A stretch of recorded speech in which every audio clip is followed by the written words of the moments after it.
નમસ્કાર વિદ્યાર્થી મિત્રો, ગયા લેક્ચરની અંદર છેલ્લે આપણે સૂર્ય કુકર એટલે કે સૌર કુકર અને સોલર વોટર હીટર તેમજ સોલર સેલ એટલે કે સોલર પેનલ એની રચના સમજી ગયા.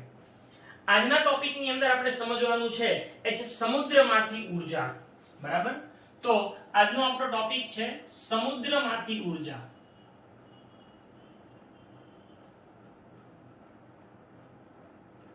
હવે સમુદ્રમાંથી પ્રાપ્ત થતી ઊર્જા છે એ આપણે અલગ અલગ સ્વરૂપે પ્રાપ્ત કરવાની છે. એની અંદર પહેલો એનું જે સ્વરૂપ છે એ આપણે જોવાનું છે કે ભરતી ઓટમાંથી મળતી ઊર્જા. ભરતી ઓટમાંથી પ્રાપ્ત થતી ઊર્જા. બીજી જોવાની છે એ છે તરંગ ઊર્જા અને ત્રીજી જોવાની છે એ મુખ્યત્વે એને કહેવાય છે સમુદ્ર તાપીય ઊર્જા. બરાબર છે. તો આવી ત્રણ સ્વરૂપની ઊર્જાઓ સમુદ્રમાંથી આપણને પ્રાપ્ત થાય છે. હવે માની પહેલી આપણે જોઈએ છીએ ભરતી ઓટ દ્વારા પ્રાપ્ત થતી ઊર્જા. ભરતી ઓટ તમે જાણો છો કે સમુદ્રની અંદર ભરતી અને ઓટ આવે છે. ભરતી એટલે પાણી છે એ કિનારા તરફ આવવું અને ઓટ એટલે પાણી કિનારાથી અંદર તરફ જવું.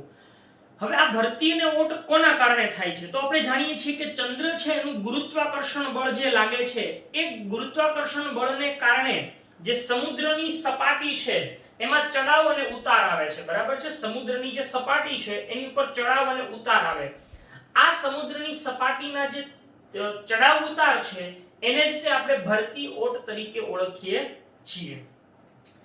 હવે આપણને ખબર છે કે ભરતી કે ઓટ એની અંદર ખરેખર એક પ્રકારે ગતિ ઊર્જા રહેલી છે. આ ગતિ ઊર્જાનો ઉપયોગ કરી અને એમાંથી જો આપણે વિદ્યુત ઊર્જા પ્રાપ્ત કરી શકીએ તો એ સમુદ્રમાંથી પ્રાપ્ત થતી ભરતી ઓટ દ્વારા ઊર્જા જે છે એ પ્રાપ્ત થતી હોય છે. તો આ ભરતી ઓટ દ્વારા ઊર્જા કેવી રીતે પ્રાપ્ત થઈ શકે એક આપણે સમજૂતી મેળવીએ. ધારો કે આ બાજુએ સમુદ્ર છે. બરાબર, અહીંયા આપણે કલ્પના કરીએ કે અહીંયા સમુદ્ર છે એટલે અહીંયા પાણી રહેલું છે. બરાબર છે. અહીંયા કિનારો છે. ઓકે, હવે એમ કહેવાય છે કે સમુદ્ર તરફ એટલે અંદર તરફ કોઈ ચોક્કસ વિસ્તારની અંદર અહીંયા આગળ આવું કોઈ ચોક્કસ કન્સ્ટ્રક્શન એક ડેમ જેવી રચના તૈયાર કરવામાં આવે આ રીતે. બરાબર, હવે ડેમ જેવી રચના તૈયાર કરવામાં આવે અને અહીંયા આગળ એનું ટર્બાઇન રાખવામાં આવે. અહીંયા આગળ ટર્બાઇન રાખવામાં આવે. અત્યારે ખાલી મસ્ત દોરું છું. બરાબર છે. હવે જ્યારે સમુદ્ર માંથી ભરતી આવે ત્યારે પાણી છે એ કિનારા તરફ આવશે. કઈ વખતે? ભરતી વખતે પાણી છે એ કિનારા તરફ જાય છે સમુદ્રમાંથી. તો અહીંયા આગળ પાણી છે એને રોકી લેવામાં આવે આવો એક કૃત્રિમ બંધ બાંધીને સમુદ્ર તરફ. હવે એ બંધની અંદર અમુક ઊંચાઈએ પાણી સંગ્રહાય એટલે આ દરવાજો છે એ ખોલી નાખવામાં આવે. અચ્છા, ખોલી નાખવામાં આવે એટલે જે પાણીની ઊંચાઈનો તફાવત હોય એને કારણે શું થશે તો કે આ પાણી અહીંયાથી જ્યારે પસાર થાય ત્યારે ઈ કિનારા તરફ તો આવશે પણ સાથે સાથે ટર્બાઇનને ફેરવશે અને ટર્બાઇનને ફેરવે એટલે એમાંથી શું થશે તો કે વિદ્યુત ઊર્જા છે એ પ્રાપ્ત કરી શકાય છે. પરંતુ આ પ્રકારે જે ભરતી ઓટ દ્વારા પ્રાપ્ત થતી ઊર્જા છે એ બહુ ઓછી પ્રચલિત છે કારણ કે એના માટેના યોગ્ય સ્થળો છે એ પણ આપણને મળવા જરૂરી છે. તો આવા ભરતી ઓટ દ્વારા પ્રાપ્ત થતી ઊર્જા એમાં આ કિનારાથી અંદર તરફ સમુદ્ર તરફ આવો બંધ બાંધી અને એના દરવાજા ખોલી અને એને ટર્બાઇન એના વડે ફેરવી અને એમાંથી વિદ્યુત ઊર્જા પ્રાપ્ત કરી શકાય. તો આવી રીતે ભરતી ઓટ દ્વારા પ્રાપ્ત થતી ઊર્જા એ મેળવી શકીએ છીએ. નેક્સ્ટ, હવે પછી આપણે જે જોવાની છે તરંગ ઊર્જા. પણ તરંગ ઊર્જા ભણતા પહેલા અહીંયા ભરતી ઓટ દ્વારા જે ઊર્જા આપણે ભણ્યા છીએ એને એક મુદ્દાસર લખતા જઈએ. બરાબર છે. તો ભરતી ઓટ દ્વારા પ્રાપ્ત થતી ઊર્જા, આ તમને જે આકૃતિ દર્શાવેલી છે તમારે દોરવાની નથી, આપણને આપેલી પણ નથી, માત્ર એક કાલ્પનિક સમજૂતી માટે આકૃતિ દોરેલી હતી. તો ચંદ્ર છે એના ગુરુત્વાકર્ષણ બળને કારણે ચંદ્રના ગુરુત્વાકર્ષણ બળને કારણે સમુદ્રની સપાટી છે એમાં શું થાય છે ઉતાર ચઢાવ આવે છે તેને શું કહેવાય છે? ભરતી ઓટ કહે છે. બરાબર. આ ભરતી ઓટમાંથી પ્રાપ્ત થતી ઊર્જા મેળવવા શું કરવું? તો કે સમુદ્ર તરફ કોઈ બંધ જેવી રચના તૈયાર કરી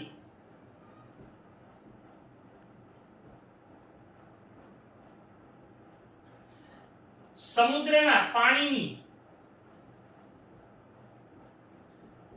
જે ગતિ ઊર્જા છે એની મદદથી ટર્બાઇન ફેરવીને એનું શેમાં રૂપાંતર કરી શકાય? તો કે વિદ્યુત ઊર્જામાં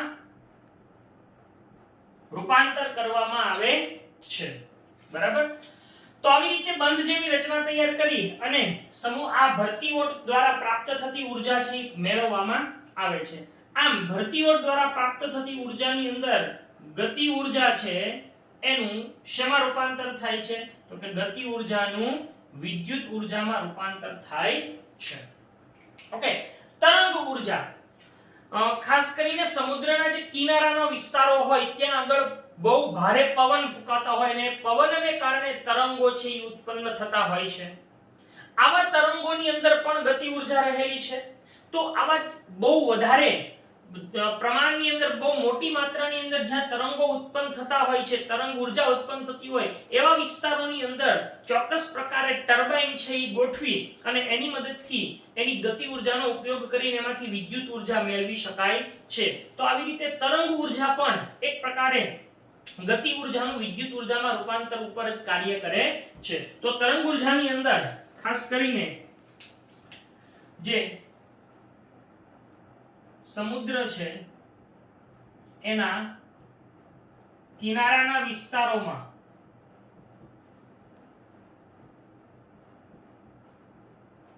ભારે પવનને કારણે શું થાય છે? તરંગો સર્જાય છે.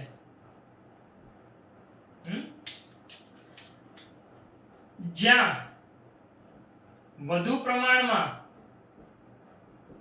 તરંગો સર્જાય ત્યાં યોગ્ય રચના ધરાવતા ટર્બાઇનને ગોઠવી અને શું મેળવી શકાય છે? વિદ્યુત ઊર્જા મેળવી શકાય છે. તો આમ જે તરંગો છે, આમ પવનની લહેરોના તરંગો જે હોય એ તરંગોની મદદથી આપણે વિદ્યુત ઊર્જા પ્રાપ્ત કરી શકીએ છીએ. આ એક બીજી સમુદ્રમાંથી પ્રાપ્ત થતી ઊર્જા છે. હવે ત્રીજી વાત આપણે જોવાની છે જે સમુદ્ર તાપીય ઊર્જા. આ એક નવો કોન્સેપ્ટ છે. બરાબર. ખૂબ સરસ મજાની વાત છે.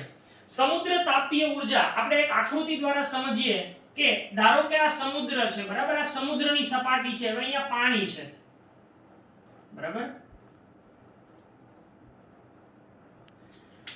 આપણે જાણીએ છીએ કે દિવસ દરમિયાન સૂર્યપ્રકાશની હાજરીમાં ઉપરનું જે સપાટીનું પાણી છે એ ગરમ થાય છે. બરાબર છે. સપાટીનું પાણી છે એ ગરમ થાય છે. આ સપાટીનું પાણી જ્યારે ગરમ થાય છે ત્યારે એ બાષ્પમાં રૂપાંતરિત થાય છે. એ બાષ્પનો ઉપયોગ કરી અને એમાંથી વિદ્યુત ઊર્જા મેળવવામાં આવે તો એને સમુદ્ર તાપીય ઊર્જા તરીકે ઓળખવામાં આવે છે. અહીંયા આગળ આ જે પાણી છે એનું પહેલા તો ઉષ્મા ઊર્જામાં રૂપાંતર થાય છે. ઈ ઉષ્માનો વિદ્યુત મેળવવા માટે ઉપયોગ થાય એટલે એના માટેનો જે પ્લાન્ટ છે એને કહેવાય છે OTEC. આનું નામ છે ocean thermal energy conversion. Ocean thermal energy conversion OTEC plant કાર્યરત હોય. હવે આ કયા સિદ્ધાંત ઉપર કાર્ય કરે? તો બહુ સરસ વાત કીધી છે કે અહીંયા જે સપાટીનું પાણી હોય એ ગરમ થાય અને એનું બાષ્પમાં રૂપાંતર થાય. પણ આ સપાટીનું પાણી અને એનાથી 2 કિલોમીટરની ઊંડાઈએ રહેલું પાણી સાંભળજો બરાબર, 2 કિલોમીટર ઊંડાઈએ રહેલું પાણી, બરાબર, આ બંનેની વચ્ચે, આ બંનેના તાપમાન વચ્ચે જો 20 સેલ્સિયસ કે તેથી વધુ તાપમાનનો તફાવત હોય, એટલે કે માની લો કે અહીંયા રહેલું પાણી ઠંડુ હોય, એટલે અહીંયા કેવું પાણી હશે? ઠંડુ, અને એની સાપેક્ષે અહીંયા કેવું પાણી હશે? ગરમ. તો આમ આ બંને વચ્ચે, આ સપાટીઓ વચ્ચે 20 સેલ્સિયસ કે તેથી વધુ તાપમાનનો તફાવત હોય એવા જ સ્થળોએ આ પ્લાન્ટ કાર્યરત થઈ શકે છે. અચ્છા, હવે અહીંયા આગળ અહીંયા શું કરવામાં આવે? તો કે આ જે ઉષ્મા ઉર્જા ઉત્પન્ન થાય છે એ ઉષ્મા ઉર્જા છે એનો ઉપયોગ કરી અને જે એમોનિયા હોય, પ્રવાહી એમોનિયા, એ પ્રવાહી એમોનિયાને આ બાષ્પ વડે ગરમ કરી અને પ્રવાહી એમોનિયાનું વાયુ સ્વરૂપમાં રૂપાંતર કરવામાં આવે અને આ વાયુની મદદથી ટર્બાઇન ફેરવી અને એમાંથી શું મેળવી શકાય છે? તો કે વિદ્યુત ઉર્જા પ્રાપ્ત કરવામાં આવે છે. એટલે ધ્યાન રાખજો અહીંયા કે આ પાણીમાંથી ડાયરેક્ટ ઉર્જા નથી મેળવવામાં આવતી, એ પાણીની ગરમી છે એનો ઉપયોગ એમોનિયા જે પ્રવાહી હોય એને વાયુમાં ફેરવવામાં અને એ વાયુનો એ ટર્બાઇનમાં દાખલ કરીને ટર્બાઇન ફેરવીને એમાંથી વિદ્યુત ઉર્જા મેળવવા માટે આ પદ્ધતિનો ઉપયોગ થતો હોય છે. બીજી વાત કે અહીંયા આગળ જે ઊંડાઈએ રહેલું પાણી છે, બરાબર, એ ઊંડાઈએ રહેલા પાણીને બહાર અહીંયા મોટો પંપ મૂકેલો હોય, ઈ પંપ વડે આ જે પાણી હોય, કયું? નીચેનું પાણી, એ પાણીને પંપ વડે ક્યાં લાવવામાં આવે છે? ઉપરની સપાટીએ લાવવામાં આવે છે. એટલે આ જે તાપમાન છે એનો તફાવત સતત જળવાઈ રહે, તો આમ સમુદ્ર તાપીય ઉર્જા છે એ પ્રાપ્ત થઈ શકે છે. એટલે સમુદ્ર તાપીય ઉર્જા એ મુખ્યત્વે શું છે? તો કે આ પદ્ધતિની અંદર જે સમુદ્રની સપાટી છે એનું પાણી સૂર્ય ઉર્જા દ્વારા ગરમ થઈ અને એનું બાષ્પમાં રૂપાંતર થાય છે, બરાબર છે, એનું બાષ્પમાં રૂપાંતર થાય છે. બીજું કે અહીંયા સપાટીએ રહેલું પાણી અને 2 કિલોમીટરની ઊંડાઈએ રહેલા પાણી વચ્ચે કેટલો તફાવત હોવો જોઈએ? 20 સેલ્સિયસ કે તેથી વધુ તાપમાનનો તફાવત હોય ત્યારે આ જે બાષ્પ છે એની મદદથી શું કરવામાં આવે છે? તો કે જે પ્રવાહી એમોનિયા છે, જેને બાષ્પશીલ એમોનિયા કહેવાય, એ એમોનિયાને ગરમ કરી અને એનું વરાળમાં અને એનું વાયુમાં રૂપાંતર કરવામાં આવે અને એ વાયુનો ઉપયોગ છે એ ટર્બાઇન ફેરવી અને એમાંથી વિદ્યુત ઉર્જા ઉત્પન્ન કરવામાં આવે છે. આ માટેનો જે પ્લાન્ટ કાર્યરત છે એને શું કહેવામાં આવે છે? OTEC, ocean thermal energy conversion. પરંતુ આવા પ્લાન્ટ પણ બહુ ઓછી જગ્યાએ સ્થાપિત થઈ શકે, કારણ કે બધા જ સમુદ્રની ઊંડાઈઓ સરખી ન હોય, એટલે આવા પ્લાન્ટ પણ અમુક સ્થળોએ જ કાર્યરત થઈ શકે છે. બરાબર છે? તો આમ સમુદ્રમાંથી પ્રાપ્ત થતી ઉર્જા આવા 3 અલગ અલગ સ્વરૂપે પ્રાપ્ત થાય છે: ભરતીઓટ દ્વારા, તરંગ ઉર્જા અને સમુદ્ર તાપીય ઉર્જા. બરાબર છે? જો અહીંયા આગળ સમુદ્રમાંથી પ્રાપ્ત થતી ઉર્જાની વાત આપણે પૂરી કરીએ છીએ. આના પછીનો નવો ટોપિક છે ભૂતાપીય ઉર્જા. તો જોઈએ ભૂતાપીય ઉર્જા.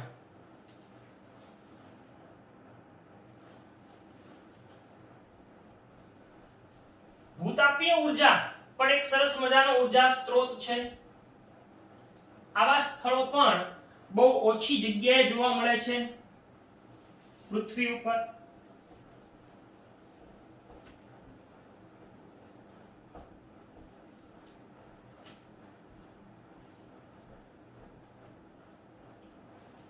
જોઈએ ભૂતાપીય ઉર્જા. બરાબર?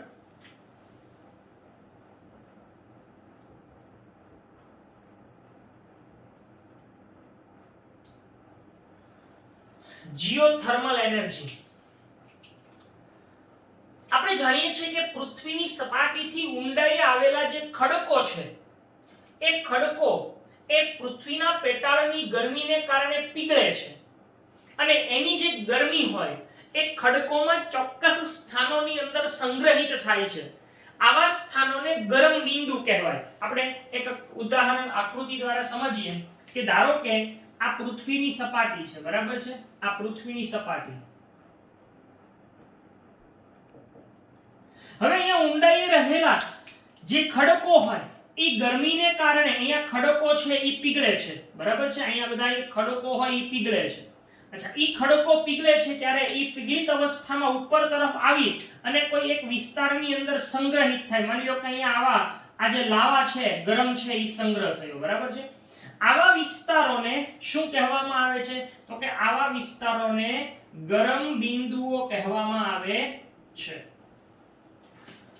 હવે જે ભૂગર્ભ જળ છે, જમીનની અંદર રહેલું પાણી હોય, અહીંયા કે પાણી છે, આવું પાણી જ્યારે આવા ગરમ બિંદુઓના સંપર્કમાં આવે, સમજો બરાબર, આવા ગરમ બિંદુઓના સંપર્કમાં આવે એટલે આ પાણીનું બાષ્પમાં રૂપાંતર થાય છે, બરાબર? આ બાષ્પમાં રૂપાંતર થઈ અને ખડકોની અંદર કોઈ જગ્યાઓમાં બાષ્પ સ્વરૂપે પાણી છે એ સંગ્રહ થાય છે. અહીંયા આગળ આ બધા જે જગ્યાઓ હોય ત્યાં આગળ શું સંગ્રહ થાય છે? તો કે પાણી છે એ વરાળ સ્વરૂપે સંગ્રહ થાય છે. આ ખાલી એક કાલ્પનિક આકૃતિ છે, સમજાવવા માટે કે નીચેનો જે લાવા છે એ ગરમ થવાથી એ લાવા એ ખડકોમાં અમુક જગ્યાએ સંગ્રહિત થાય છે, એવો ગરમ પદ એને ગરમ બિંદુઓ કહેવાય છે. જ્યારે ભૂગર્ભ જળ, જો આ શું છે? ભૂગર્ભ જળ. ભૂગર્ભ જળ આવા ગરમ બિંદુઓના સંપર્કમાં આવે ત્યારે એનું વરાળમાં રૂપાંતર થાય છે અને આવી વરાળ એ ખડકોની વચ્ચે રહેલી જગ્યાઓમાં સંગ્રહિત થાય છે. હવે જ્યારે પૃથ્વીની સપાટી પરથી આવા વિસ્તારો પર ડ્રિલિંગ કરીને એનું સારકામ કરી અહીંયા ખોદકામ કરવામાં આવે રીતે હવે આ તૂટે એટલે અહીંયા જે વરાળ હોય એ વરાળ એ ખૂબ પ્રચંડ વેગથી બહાર નીકળે છે અને આ જે વરાળ છે એની ગતિ ઊર્જાનો ઉપયોગ કરી એના મદદથી ટર્બાઇન ફેરવી અને એમાંથી શું મેળવવામાં આવે?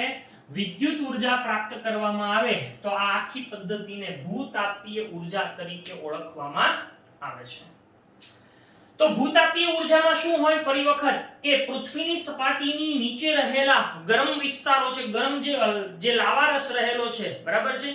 એ લાવારસના અમુક વિસ્તારો છે એ ઉપર તરફ આવી અને ગરમ બિંદુઓ તરીકે સંગ્રહિત થાય છે. જ્યારે ભૂગર્ભ જળ આવા ગરમ બિંદુઓના સંપર્કમાં આવે છે ત્યારે ભૂગર્ભ જળ છે એનું વરાળમાં રૂપાંતર થઈ અને ખડકોમાં ચોક્કસ જગ્યાઓમાં વરાળ સ્વરૂપે સંગ્રહાય છે, બાષ્પ સ્વરૂપે સંગ્રહાય છે. જ્યારે પૃથ્વીની સપાટી પરથી એવા વિસ્તારોની અંદર સારકામ કરવામાં આવે, ડ્રિલિંગ કરવામાં આવે ત્યારે આ વરાળ છે એ વેગથી બહાર નીકળે છે અને એની ગતિ ઊર્જાનો ઉપયોગ કરી અને ટર્બાઇન ફેરવીને એનું વિદ્યુત ઊર્જામાં રૂપાંતર કરવામાં આવે છે.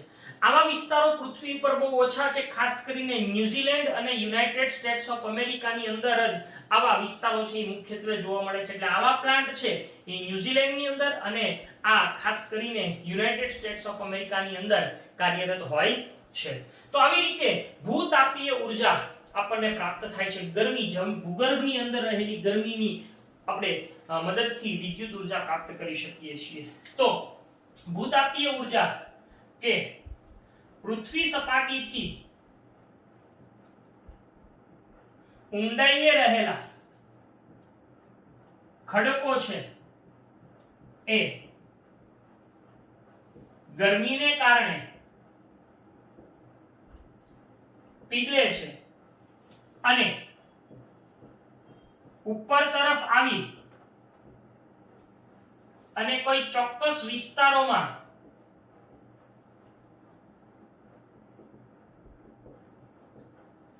સંગ્રહ થાય તેવા વિસ્તારોને શું કહેવામાં આવે છે? તેને ગરમ બિંદુઓ કહે છે. એને શું કહેવાય છે? એને ગરમ બિંદુઓ કહે છે. હવે જ્યારે ભૂગર્ભ જળ છે એ આવા ગરમ બિંદુઓના સંપર્કમાં આવે ત્યારે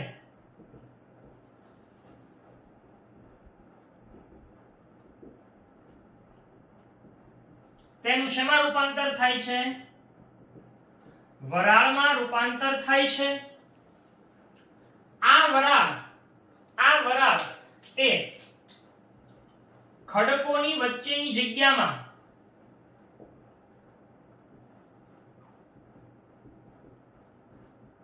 સંગ્રહાય છે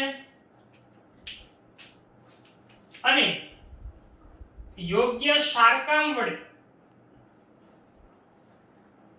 આ વરાળને જ્યારે પૃથ્વી સપાટી પર લાવવામાં આવે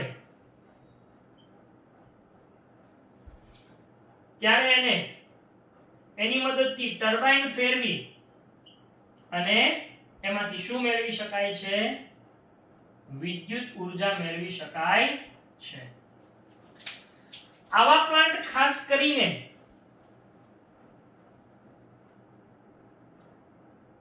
ન્યુઝીલેન્ડ,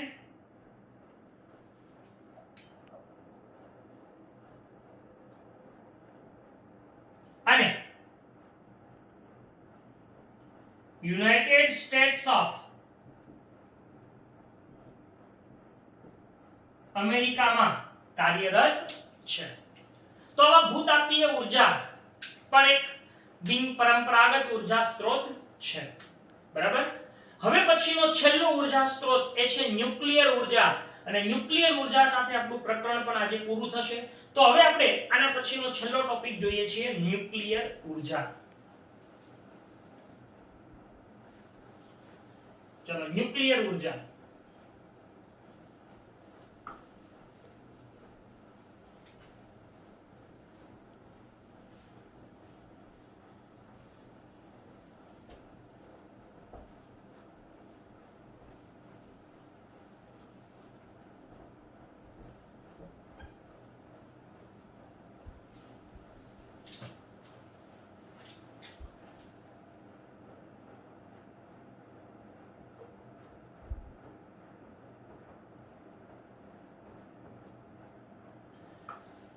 ન્યુક્લિયર ઉર્જા શબ્દ છે એ પહેલા મને તમને સમજાવો છે કે શું છે ખરેખર.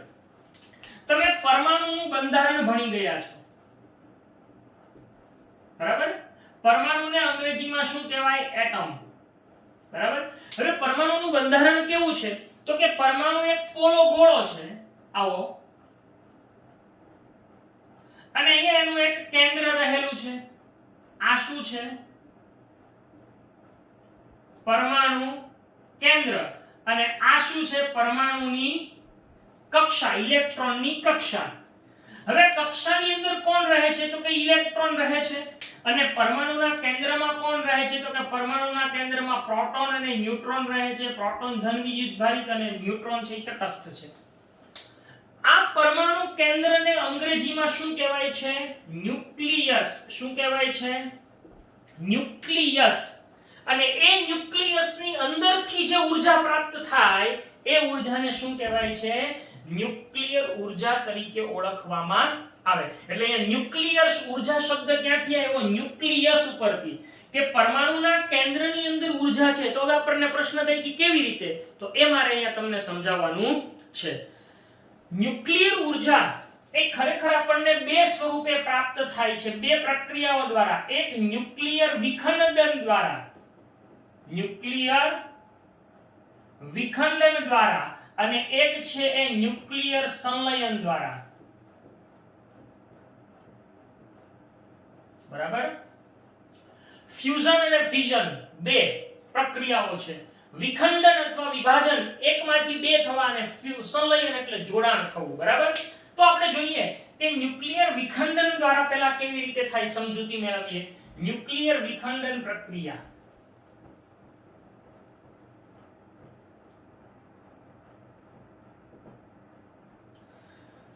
ખાસ કરીને જે ભારે પરમાણુઓ છે, ભારે એટલે વજનમાં ભારે, કે જે ખાસ કરીને વધારે પરમાણુ ક્રમાંક ધરાવે છે, યુરેનિયમ છે કે થોરિયમ છે. બરાબર. આવા યુરેનિયમ કે થોરિયમ જેવા જે, અથવા તો પ્લુટોનિયમ છે, એની જેવા જે ભારે તત્વો છે જેને આપણે રેડિયોએક્ટિવ તત્વો કહીએ. કયા કયા?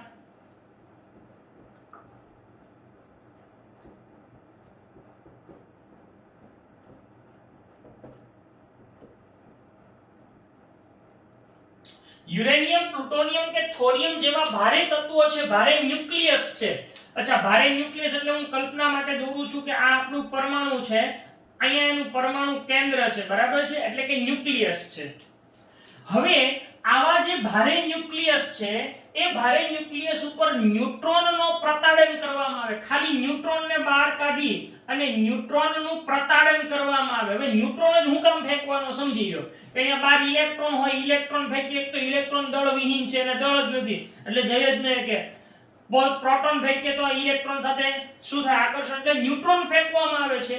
તો ન્યુટ્રોનનો જ્યારે મારો કરવામાં આવે છે ત્યારે આનું જે ન્યુક્લિયસ છે, આનું જે કેન્દ્ર છે એનું વિભાજન થાય અને બે ન્યુક્લિયસ બની જાય. શું થાય છે? બે ન્યુક્લિયસ બની જાય.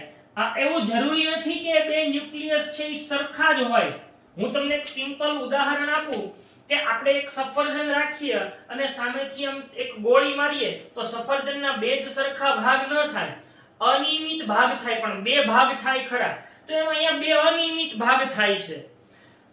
એટલે કે આમ આ જે ન્યુક્લિયસ છે, કેન્દ્ર છે, એનું વિખંડન થયું. એ વિખંડનને અંતે એમાંથી શું પ્રાપ્ત થાય છે? ઊર્જા પ્રાપ્ત થાય છે. હવે અહીંયા બહુ મોટો પ્રશ્ન કે કેવી રીતે ઊર્જા પ્રાપ્ત થાય? તો કે એમ કહે છે કે આ ભારે ન્યુક્લિયસ હોય એનું જે દળ હોય એના કરતા જે બે હલકા ન્યુક્લિયસ છે, આ બે એ હલકા ન્યુક્લિયસનું દળ, આ બંનેનું દળ, એનો સરવાળો, આ બેનો સરવાળો ઈ આના કરતા ઓછો હોય. એટલે હું તમને ગાણિતિક રીતે સમજાવું કે ધારો કે આનું દળ 100 હોય તો આ બેનું દળ થઈને 100 થવું જોઈએ, કારણ કે આમાંથી બેનું, પણ આ બેનું દળ થઈને 100 નથી થતું. ઈ બેનું દળ થઈને કેટલું થાય? 95 થાય. આનું દળ 100 છે ને આનું 95 થયું. બે ભેગું કરીએ ત્યારે તો ખરેખર તો 100 માંથી 2 થયા તો બેયનાથી 100 તો થવા જોઈએ, પણ નથી થતા.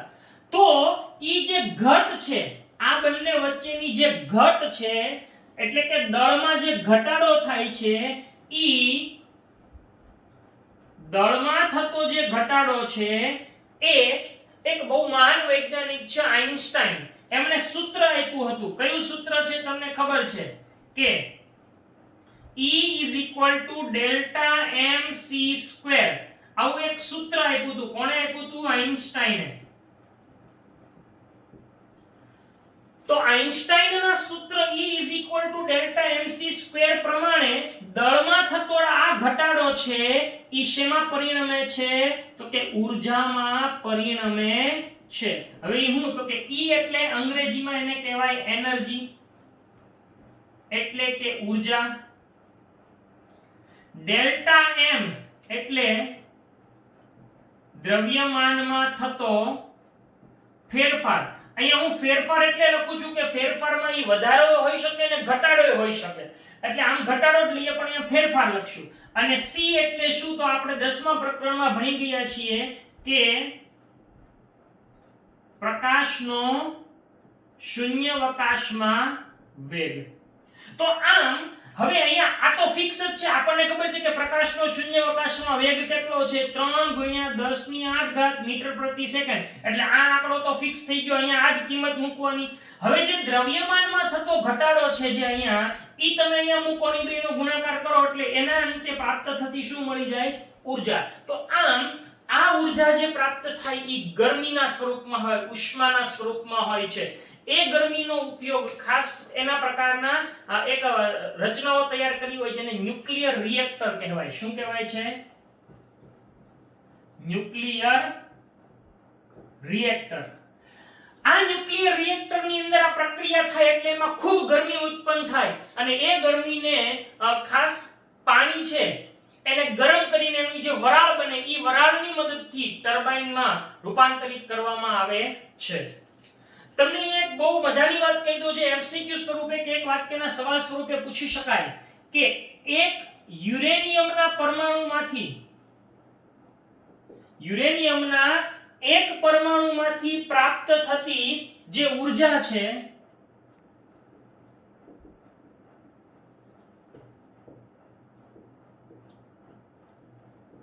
એ એક કોલસાના પરમાણુમાંથી પ્રાપ્ત થતી ઊર્જા કરતા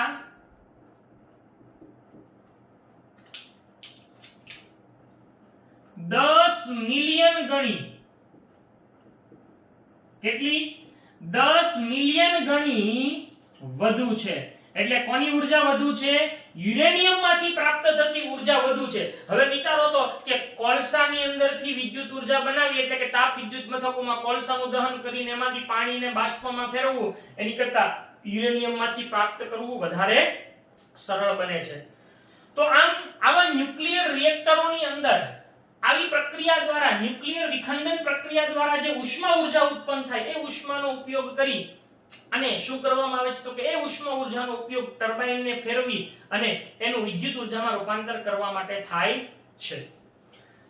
આ થઈ ગઈ ન્યુક્લિયર વિખંડન પ્રક્રિયા, જેની અંદર યુરેનિયમ, પ્લુટોનિયમ કે થોરિયમ જેવા ભારે તત્વોનો ઉપયોગ કરવામાં આવે છે. બરાબર છે. હવે બીજી વાત કરું હું, એ છે ન્યુક્લિયર સંલયન પ્રક્રિયા. તો એ સંલયન એટલે શું? એ આનાથી ઓપોઝિટ પ્રક્રિયા છે, એ પણ આપણે સમજીએ. પણ એ પહેલા અહીંયા જે કઈ ચર્ચા કરી છે ને હું લખતો જાઉં કે યુરેનિયમ, પ્લુટોનિયમ કે થોરિયમ જેવા ભારે ન્યુક્લિયસ ઉપર શું કરવામાં આવે છે? ન્યુટ્રોનનું પ્રતાડન કરવામાં આવે. પ્રતાડન એટલે કઈ નહીં, મારો કરવામાં આવે. તે બે હલકા ન્યુક્લિયસમાં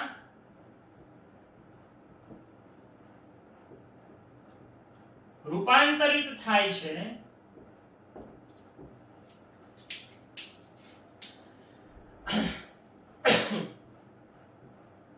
આ પ્રક્રિયાને શું કહેવાય છે? ન્યુક્લિયર વિખંડન કહે છે. અહીં ઉત્પન્ન થતા બે હલકા ન્યુક્લિયસ છે ના દળ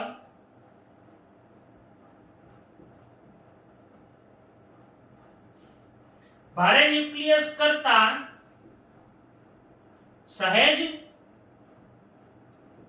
ઓછું હોય છે. આ દળ ક્ષતિ, ક્ષતિ એટલે દળમાં થતો ઘટાડો, આ દળ ક્ષતિ એ આઇન્સ્ટાઈનના સૂત્ર E = ડેલ્ટા mc² મુજબ ઊર્જામાં રૂપાંતરિત થાય છે. ઊર્જામાં રૂપાંતરિત થાય છે. આમ ન્યુક્લિયર રિએક્ટરોની અંદર આ પ્રક્રિયા દ્વારા ઉત્પન્ન થતી ઉષ્મા ઊર્જા છે એટલે કે ગરમી છે, એને પાણીને ગરમ કરી એનું વરાળમાં રૂપાંતર કરી અને ટર્બાઇન ફેરવીને વિદ્યુત ઊર્જા મેળવવા માટે ઉપયોગ થાય છે. અહીંયા આગળ એક યુરેનિયમના પરમાણુથી પ્રાપ્ત થતી ઊર્જા એક કોલસાના પરમાણુથી પ્રાપ્ત થતી ઊર્જા કરતા 10 મિલિયન ગણી વધુ હોય છે. અને આમ આ રીતે આપણે ન્યુક્લિયર વિખંડનની પ્રક્રિયાને અંતે વિદ્યુત ઊર્જા પ્રાપ્ત કરી શકીએ છીએ. હવે આપણે જોવાનું છે આવા જે ન્યુક્લિયર ઊર્જા છે તો આપણને એમ થાય કે આ કેમ વધારે નથી વપરાતી, તો કે આની ઉપયોગ લેવામાં કેટલીક મર્યાદાઓ રહેલી છે. એક તો પેલું કે અહીંયા જે વપરાતા જે આ ભારે તત્વો છે યુરેનિયમ, પ્લુટોનિયમ કે થોરિયમ છે, ઈ જ્યારે પ્રક્રિયાને અંતે એના અવશેષ વધે છે તો એનો નિકાલ એ બહુ મોટો પ્રશ્ન છે, કારણ કે એને સીધા વાતાવરણમાં ઠાલવવામાં આવે તો એ રેડિયોએક્ટિવ વિકિરણો ઉત્સર્જિત કરે છે ને જે ખૂબ નુકસાનકારક છે. એટલે આવા જે બળતણ છે એને વાપર્યા પછી એનો નિકાલ છે એ ખૂબ અઘરો છે, એટલે કે એની માટેની કોઈ પદ્ધતિ નથી. જો એનું સહેજ પણ લીકેજ થાય અને વિકિરણો પર્યાવરણમાં ભળે તો વાતાવરણ પ્રદૂષિત થાય અને એની વ્યક્તિઓ ઉપર કે સમગ્ર જીવસૃષ્ટિ ઉપર એની ખૂબ ગંભીર અસરો થઈ શકે છે. એના પરિણામે આવા ન્યુક્લિયર રિએક્ટરો છે એ ખૂબ સલામત રહી શકે તો જ આવી ઉર્જા એ માનવ જે સમુદાય છે એના માટે ઉપયોગી બની રહે છે. તો આમ ન્યુક્લિયર વિખંડન દ્વારા પ્રાપ્ત થતી ઉર્જા પૂરી કરી. હવે આપણે થોડી ખાલી ચર્ચા જ કરવાની છે, આપણને આપ્યું નથી ન્યુક્લિયર સંલયન, પણ તમને હું ખાલી સમજાવી દઉં છું. તો હવે આપણે જોઈએ ન્યુક્લિયર સંલયન. ચલો, ન્યુક્લિયર સંલયન એ બીજું કંઈ નથી, માત્ર આનાથી એક વિરુદ્ધ પ્રક્રિયા છે.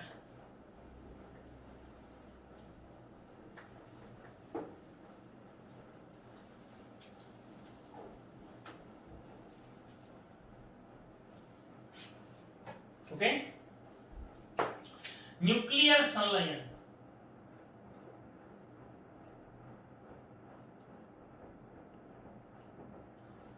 સંલયન એટલે જોડાણ, ફ્યુઝન, જેની અંદર આનાથી ઉલટું હોય. શું? તો કે બે હલકા ન્યુક્લિયસ હોય, બે હલકા ન્યુક્લિયસ હોય એનું સંલયન એટલે કે સંયોજન એટલે કે જોડાણ કરી અને એમાંથી એક ભારે ન્યુક્લિયસ બનાવવામાં આવે.